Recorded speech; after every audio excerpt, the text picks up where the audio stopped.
सिलावथा दख'रा दुलाराय बर' फरायसा आफादा दख'रानि मावखुलियावनो दिनै 12 जुन बड'लेण्ड सोमावसारनायनि गिबि मुंख्लं रुंसारि सुजित नार्जारि बिथांनि 39थि थैनाय सान जिथुनाखि बे फालिथायखौ दख'रा आफाद हिसाबै जोंबो दख'रानि मावख'आवनो फालिदों।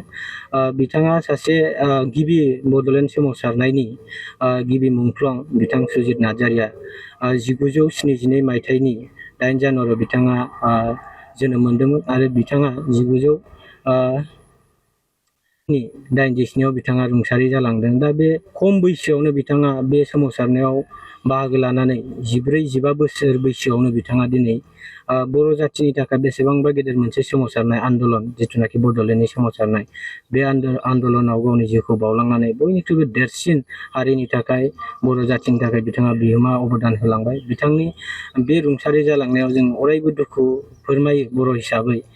दिनै बिथाङाबो सासे लाइमोनमोन, बिथाङाबो सासे बर'नि गोसोआव बर' जाथिनि थाखाय सेन्टिमेन्ट गोनांमोन। दिनै बिथांबायदि जोहोलावा जोंनि गेजेराव थायोमोनबा गोबांखिनि जोङो बिथांमोननिफ्राय माबा मोनसे मोनबावनो हागौमोन। अब्लाबो बिथाङा बे खम बैसोआवनो बेबायदि सोमावसारनायाव बाहागो लानाय रुंसारि जालांनायखौ जोङो दुखु मोननायजों लोगोसे बिथांखौ अरायबो बर' जाथियाव दुलाराय बर' फरायसा आफादा बर' माहारिया अरायबो मान होबाय थागोन। बेखौनो जोङो दिनै बिथांनि 39थि थैनाय सानखौ जों दख'रा आफादाव बिथांनि सावगारियाव जोङो बिबार बावदों, मुंख्लं खाम्फायाव जों बिबार बावदों। बे हाबाफारिखौ जों लादों। बे हाबाफारियाव जोंनि धेमाजि जिल्ला दुलाराय बर' फरायसा आफादनि लेङाइ आफादगिरि रुपनाथ मोसाहारि मानगोनां बिथाङा बाहागो लादोंमोन आरो लोगो सोलोंथाइ नेहाथारि धेमाजि जिल्ला दुलाराय बर' फरायसा आफादनि अनिल बसुमतारी बिथाङाबो बाहागो लादोंमोन आरो दख'रा आफादनि आफादगिरि लेङाइ आफादगिरि थुनलाइ नेहाथारि जोंनि मावथि बिथांमोना बाहागो लादोंमोन। नंगौ, थारैनो जेब्लानोखि समाव बे एन्टायार आसामाव जोंनि बर'फ्रा बै समनि जेराव बड'लेण्ड सोमावसारनायनि बै समनि थासारिखौ जोङो जारिमिनखौ उनथिंनानै नाहरोब्ला जोङो बेखौनो नुनो मोनोमोन। बै समाव बर' हारिनि थाखाय राजनिथि मोनथाय, सोलोंथाइ मोनथाय आरो गावनि थांना थानायनि जिथुनाखि अधिकार मोनथाय, हा हुनि मोनथाय जोंनियाव बे सुबिदाया गैयामोन। आनोखि जोंनि फरायसाफ्रा जोंनि गामियाव थानाय रायजो राजाफ्रा मावना जानो बा सोलोंथाइ लानोबो मोनसे मोजां सुबिदा गैयामोन। जेरैथिंजायनिफ्रायबो फारफ्रोमथिंजायनिफ्रायबो नासयनाय, गादबनाय, सुसिनाय, दा बेबायदि अयथासारखौ जोंनि बर' हारिया मालाबाबो सहायनो हायाखैमोन।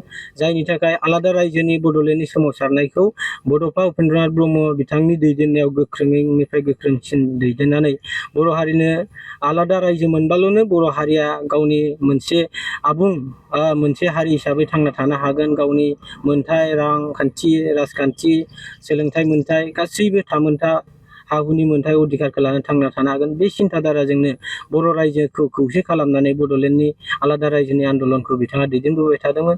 दिनै बिथांमोननि जि अबदान, बिथांमोननि जि बिहोमा, बे बिहोमानि गेजेरजोंनो दिनै बर' हारिया नैबे आथिखालनि थासारिसिम मोनफैनो हादों।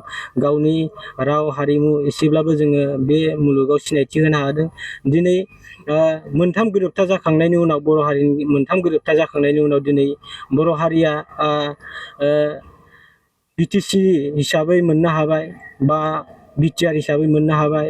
आसामनि बिथोरावनो मोननै काउन्सिल मोननो हाबाय। जेरै बिटिसिनि बायरायाव जोंहा बर' कसारि गाव हायुङारि खुंथाय, दिनै आसामाव बेबायदि मोननै काउन्सिल मोननानै बर' हारिया दिनैसिम गावनि मोनसे थासारिखौ लानानै जुजिबाय दङ आरो बेबायदिनो बर' हारि गेरेमसा बर' माहारि दानायनि बड'फानि जि सिमां बेखौ मोगथाङाव महर होनो दानि बर' लाइमोनफ्रा नाजागासिनो आरो बे लाइमोनफोरखौ दानि लाइमोनफोरखौ जों बेखौनो खावलायनो नागिरो दुलाराय बर' फरायसा आफाद हिसाबै जों हारिखौ जेब्लायबो सिबिनांगोन, हारिखौ मोजां मोननांगोन। जोंनि जा लाइमोनफोर फरायगासिनो दङ बिथांमोना गोसो होनानै फरायनांगोन।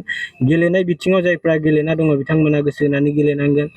हारिमु बिथिङाव जायफोर जोंनि फरायसा फरायसुलिफोरा गोसो होदों बिथांमोना हारिमु बिथिङाव गोसो होनांगोन। बेबायदिनो हारिखौ दानाय लुनायनिफ्राय लानानै मावनाय दांनाय, गावनि रायलायनाय, गाननाय जोमनाय गासैबो बिथिंखौ हमथाबनानै जोंनि लाइमोनफ्रा जुदि जोंनि हारिखौ गोजौ फारसे लांनायनि सिन्था खालामोब्ला निस्सय हारिया सानसे गेरेमसा बर' माहारि बड'फानि जि सिमां बेखौ जाफुंसार होनो हागोन।